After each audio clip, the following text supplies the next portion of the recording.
একদা একটা চতুর শিয়ালের অনেক ক্ষুধা লেগেছিল। সে এদিক সেদিক খাবারের খুঁজে ঘোরাফেরা করছিল। ইতিমধ্যে সে একটা আঙ্গুর বাগানে চলে আসে। সে আঙ্গুর ফলগুলো, পাকা আঙ্গুর দেখে তার অনেক লোভ লেগে যায়।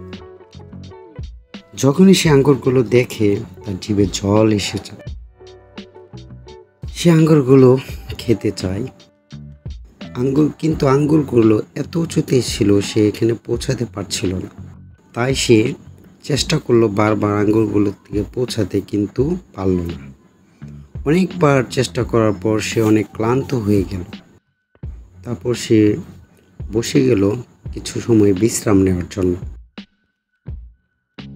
আবারও সে অনেক জোরে জোরে লাফ দিতে থাকতো এবং বইতে থাকতো আঙ্গুরগুলো পৌঁছাতে, কিন্তু এবারও সে ব্যর্থ হয়ে গেল। সে আবারও অনেক ক্লান্ত হয়ে গেল। যখনই সে বিশ্রাম নিচ্ছিল তখন সে ভাবছিল আঙ্গুরগুলো এত উঁচু তার আয়ত্তের বাইরে। তাই সে ভাবতে লাগলো যে এত চেষ্টার পরেও, এবং বলতে লাগলো আঙ্গুরগুলো সম্ভবত টক।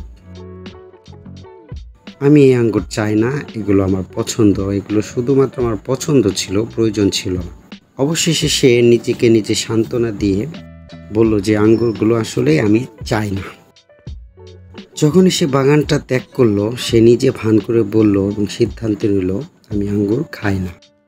এখানে গল্পের নৈতিক শিক্ষা হচ্ছে, আমরা যখনই কোনো কাজ চেষ্টা করি ব্যর্থ হই, তখন ওই কাজটাকে আমরা সমালোচনা করি যে আসলে এটাকে অনেক নিচু করি। কিন্তু আমাদের এটাও ভাবতে হবে অনেক প্রচেষ্টা দিয়েও সব কিছুই সম্ভব।